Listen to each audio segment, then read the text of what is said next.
You'll have to forgive me, as I have to be very honest about something right now. I have absolutely no idea how this episode is going to go. I'd been meaning to do a mental health / men also cry in the dark / men also have fears type thing for some time.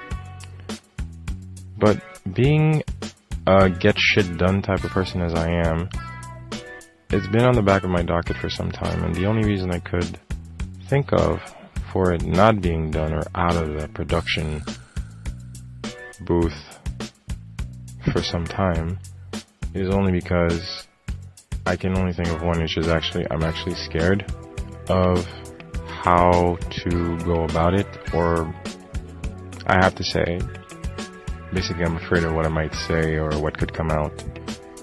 So this is going to be another effort in vulnerability, which is something I'm really working on. And I've never been someone to shy away from transparency or shame or discomfort. I'm very at ease outside of my comfort zone.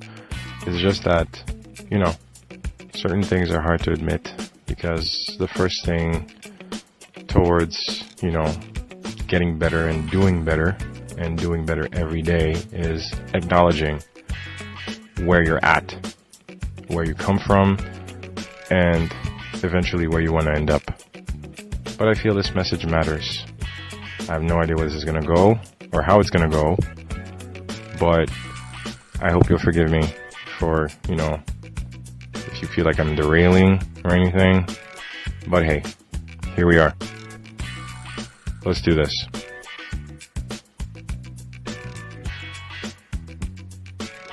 So, I had a nervous breakdown a while ago, and I don't think the why matters, but more how I felt. And I talk about it, and it's a lot of very intense emotions, just wrestling through me right now. But I do remember one circumstance which is funny and not at the same time. Bear with me. Colleague of mine, good friend, basically my brother,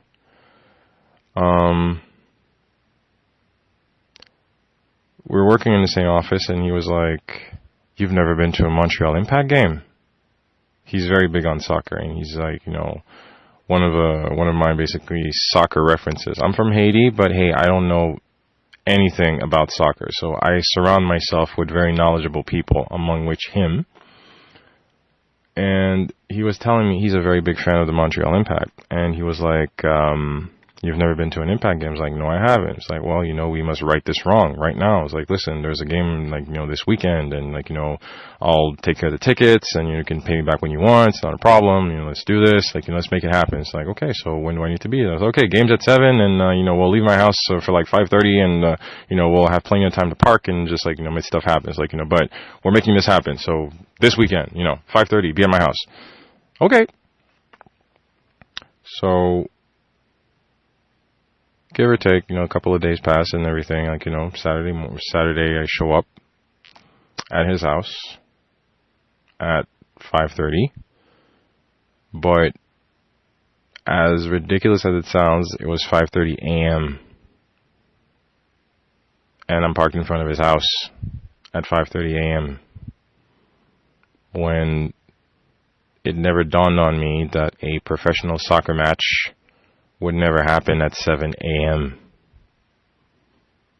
So the game was at 7 p.m. I looked up on my phone and the game was at 7 p.m.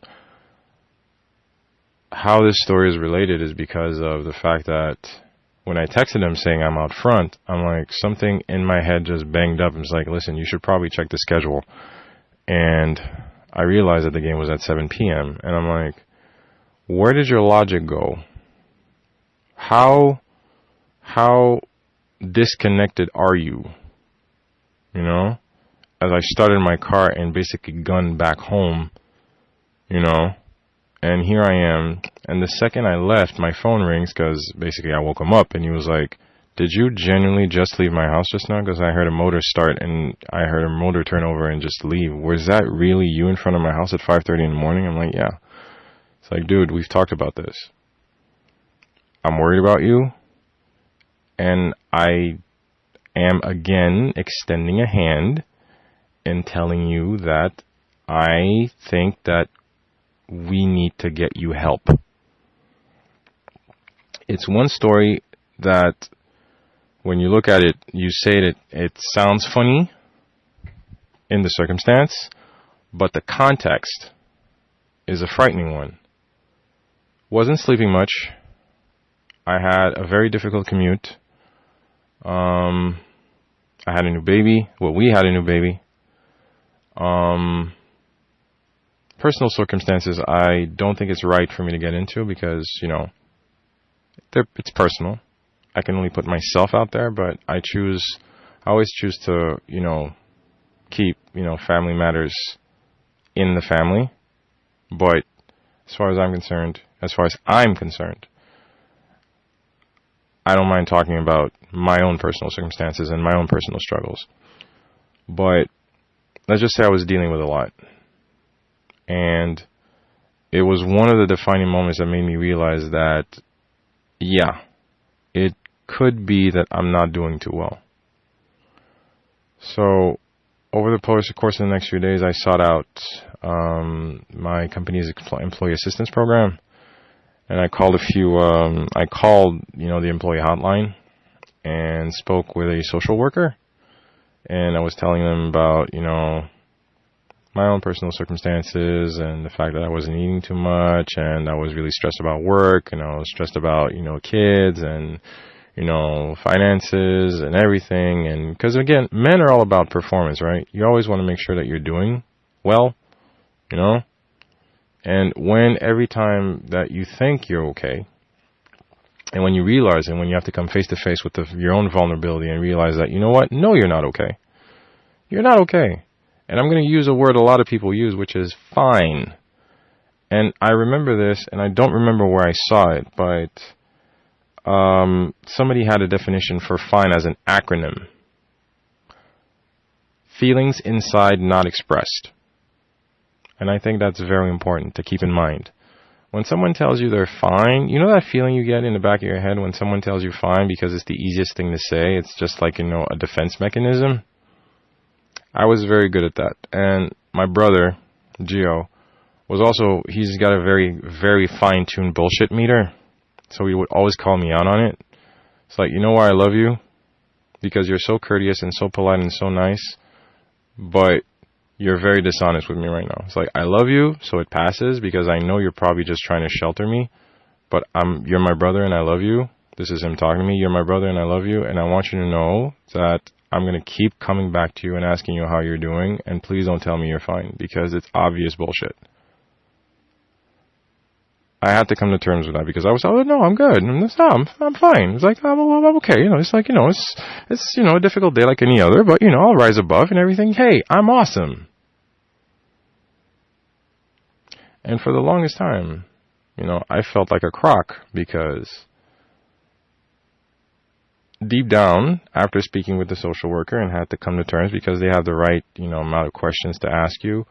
And before you even start, I really enjoyed that because you speak to someone under the veil of confidentiality, but they have to warn you that if part of our conversation reveals that you're at a point, where you just might be a risk to yourself or to any, underage children or, elderly or somebody else, basically, they have to report you. So I'm totally down with that. But the counsel I got and the different discussions I had took me about maybe 5 or 6 calls. I never met anybody at a sit down. They did offer me, but at the same time, like, you know what? I think I'm okay. But it took me a while to work on myself. And then having to acknowledge through a question that she asked me is like, do you maybe think that you're taking on too much? Do you? Maybe? on your head, like inside, deep down, is it possible you might be taking on too much? You might be asking too much out of yourself. Is that possible? Do you think that's a possibility? And that really set me back. I'm like, maybe I am. Maybe I am. So through a different set of circumstances, I lost my job. We don't need to get into that, but yeah, I lost my job. But I think, in hindsight, it was the best thing for me because I genuinely needed to stop. As far as I'm concerned, I was taking on a lot through various circumstances, and I realized that, you know what, I was not being my honest self, and in doing so was being a hindrance to a lot of people, my colleagues, my coworkers, my spouse, my kids.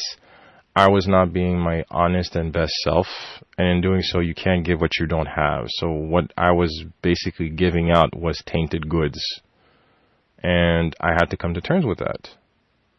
Restructure, refresh, and I believe that losing my job, now in hindsight, as scary as it was a good thing.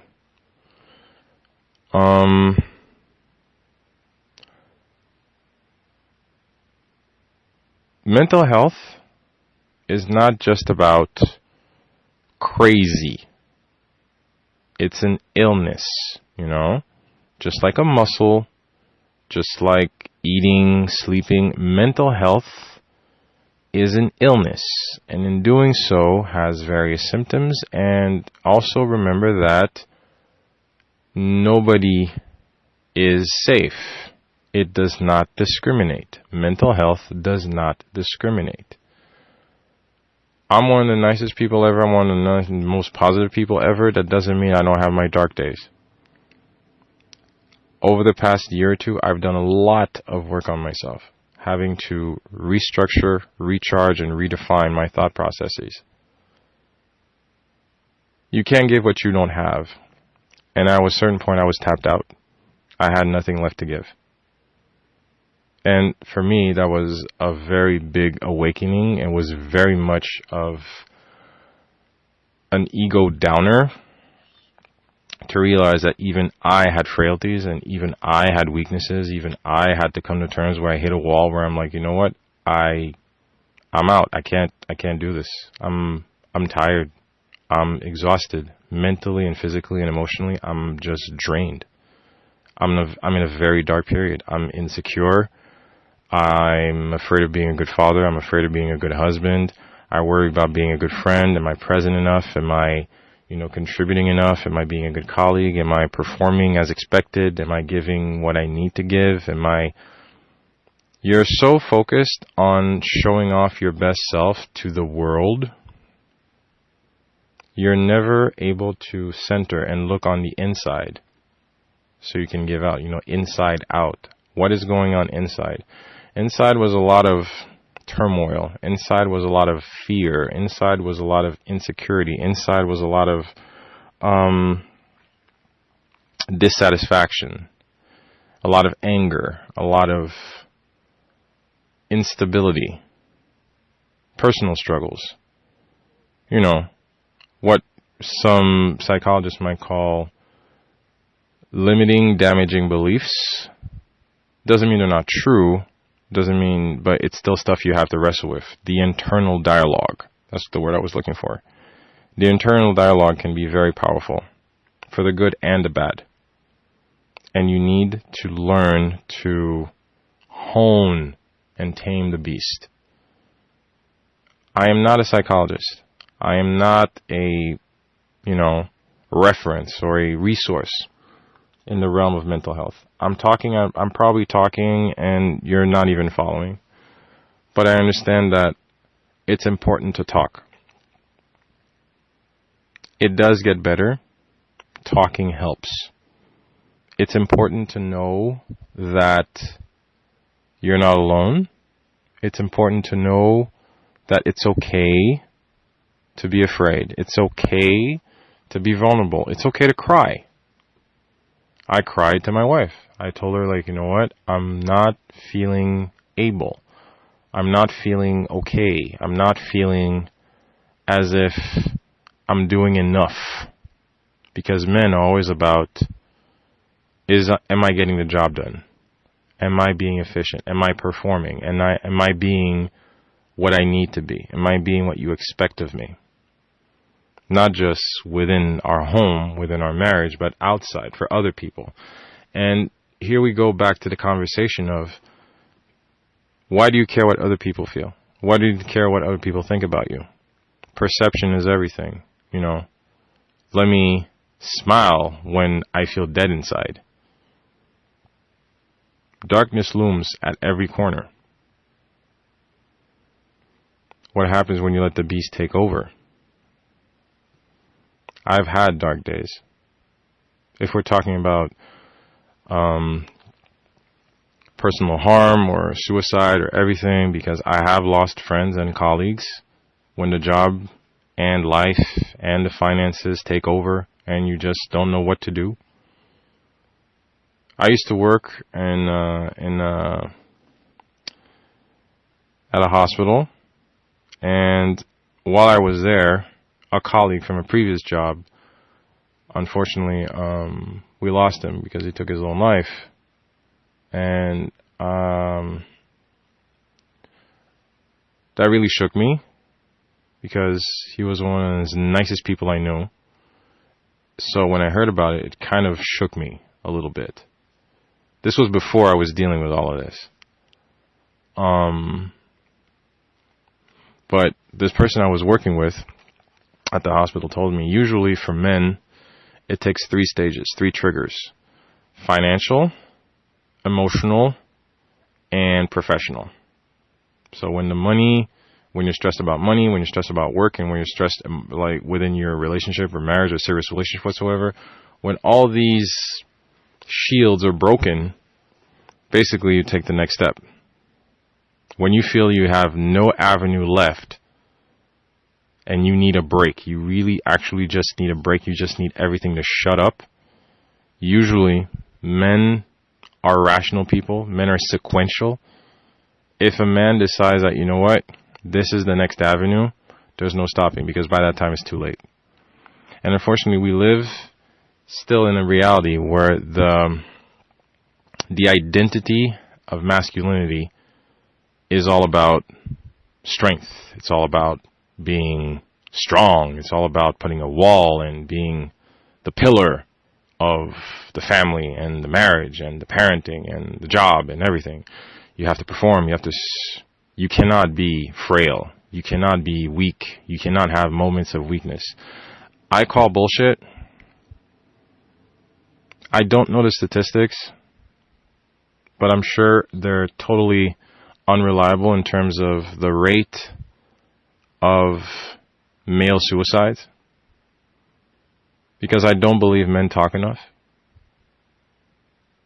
I truly believe that there are a lot of men going through a lot of pain, having to deal with juggling what Lewis Howes calls the mask of masculinity, because sometimes you do have to put up a front for your wife or a significant other, for your kids because they look up to you, for your colleagues who rely on you, for your friends who come to you for consult and counsel, for that surge of awesomeness.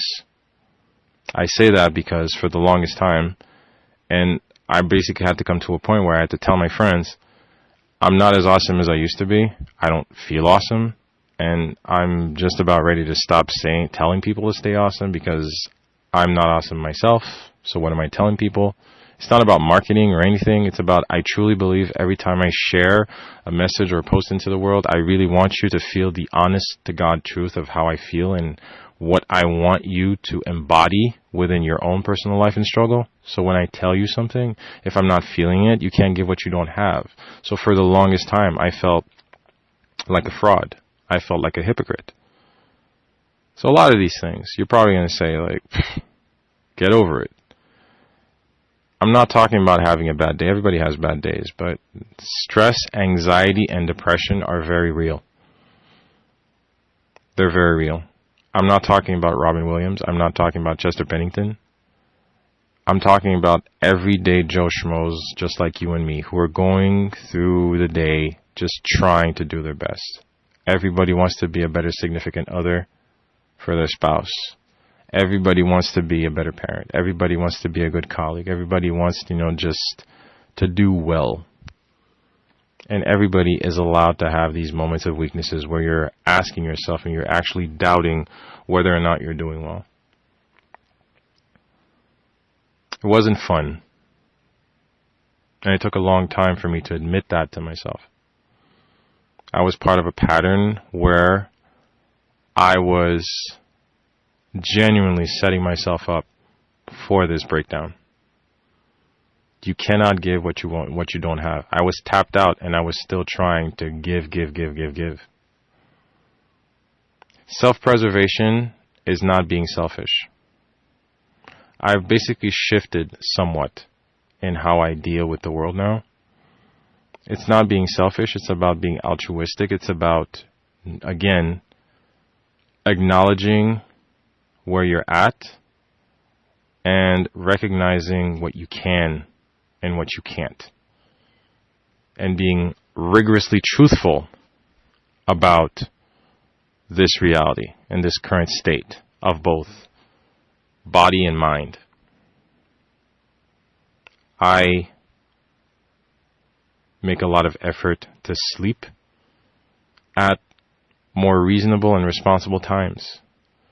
I don't consume as much media as I used to.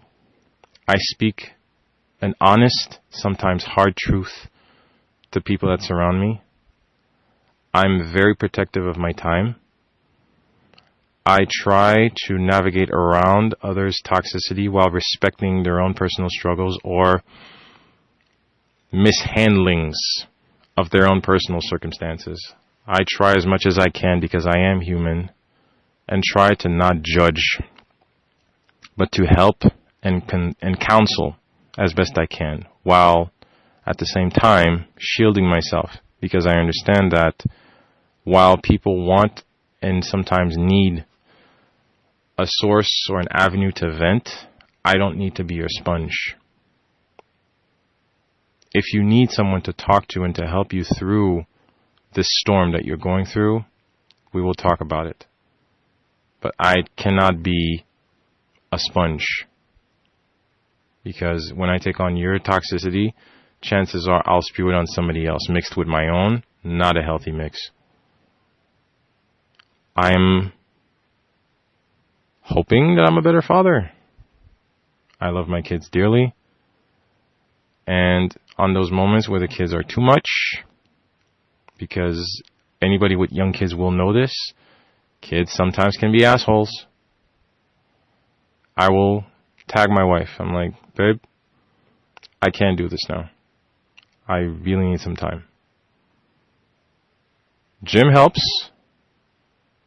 When those days where you just need to hit a wall, just hit some iron. Drink a lot of water. It's okay to laugh. Call some friends. Don't isolate yourself. All these tricks that most people know, these are basics. And these also need to be reminded. Self-preservation is not selfish. There is nothing wrong with preserving yourself and protecting your personal bubble. We are a community. We are a community. We're a people, and I'm all about connections. I'm all about communicating. I'm all about sharing. I'm all about helping out and extending a helping hand. This is what I'm doing with this message. Being vulnerable and admitting that we are all a work in progress. And we have to work on ourselves. I'm certainly working on myself. I care about each and every one of you. And in doing so, need to let you know that it's okay to not be in the mood. It's okay to feel weak sometimes. But if you're going to take away anything, don't give up. Reach out. Talk it out. Use the words that you feel to express what's inside. It's okay if you're not okay. If you're fine, I'm hearing feelings inside not expressed. And if that's the case, I'm more than willing to listen, to allow you to express them. I believe in this message of awesomeness, and together, I truly hope that we can look towards the next day and continue to stay awesome.